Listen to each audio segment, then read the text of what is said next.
இங்க என்ன கொடுத்துருக்காங்க ஃபார்முலா பார்த்தீங்கன்னா AZBYCX அப்படி போகுது. அப்ப என்ன பண்ணிருக்காங்கன்னா ஏபிசிடி ஃபர்ஸ்ட் எழுதி Z வரைக்கும் எழுதிடுறோம். அதுக்கப்புறம் ஏபிசிடி திருப்பி எழுதுறோம் ரிவர்ஸ்ல ZYX அந்த மாதிரி போய் A வரைக்கும் எழுதிடுறோம்.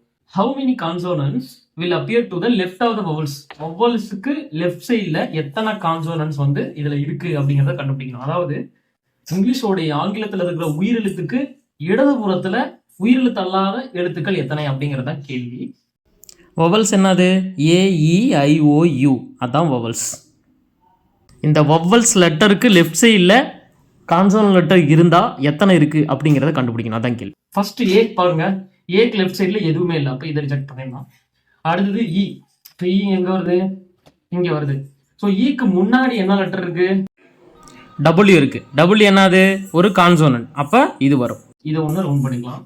நம்ம இங்க அடுத்த வரிசையில என்ன இருக்குன்னு பார்க்கலாம். யூ இருக்கு. யூங்கிறது ஒரு வவல் தான். அப்ப யூக்கு முன்னாடி இருக்கிற எழுத்து பாத்தீங்கன்னா நமக்கு ஆப்வியஸ்லி இதுவும் ஒரு உயிரெழுத்து அல்லாத எழுத்து, அதாவது கான்சோனன்ட் எழுத்து. அப்ப நம்ம என்ன பண்ணிக்கலாம், இதையும் ரவுண்ட் பண்ணிக்கலாம். ரெண்டாச்சு. அதுக்கப்புறம் இந்த வரிசையில பாத்தீங்கன்னா ஐ இருக்கு. ஐ பாத்தீங்கன்னா உங்களுக்கு வவல்ஸ். அதுக்கு முன்னாடி எழுத்து பாத்தீங்கன்னா கான்சோனன்ட்ஸ். அப்ப கண்டிப்பா இது வரும். இப்ப மூணாச்சு. அதுக்கப்புறம் இதுல பார்க்கும்போது ஜே கிடையாது, பி கிடையாது, ஓ வந்து பாத்தீங்கன்னா உங்க வவல்ஸ். அப்ப அதுக்கு முன்னாடி லெட்டர் எல் தான். இப்ப இதுவும் வரும். இதையும் எடுத்துக்கலாம். அதுக்கப்புறம் இதுல வராது. அதுக்கப்புறம் பாத்தீங்கன்னா ஓ இருக்கு. ஓவும் பாத்தீங்கன்னா உங்களுக்கு வவல்ஸ் தான். ஓக்கு முன்னாடி எழுத்து பாத்தீங்கன்னா எம். அப்ப இதையும் நம்ம கவுண்ட்ல தான் வரும். இதையும் எடுக்கலாம். அதுக்கப்புறம் இதெல்லாம் வராது, ஜே வராது. ஐ வந்து வவல்ஸ் தான். அதுக்கு முன்னாடி எழுத்து ஆறு. அப்ப இதையும் எடுத்துக்கலாம். இது வராது. அப்புறம் அதுக்கப்புறம் பார்க்கும்போது யூ வந்து வவல்ஸ் தான். அதுக்கு முன்னாடி எழுத்து ஜி தான். அப்ப இதையும் எடுத்துக்கலாம் கவுண்ட்ல. அடுத்தது இ இருக்கு பாருங்க. ஈக்கு முன்னாடி வவல்ஸ் இல்லாம தான் கான்சோனன்ட்டா இருக்கு. அப்ப இதையும் எடுத்துக்கலாம்.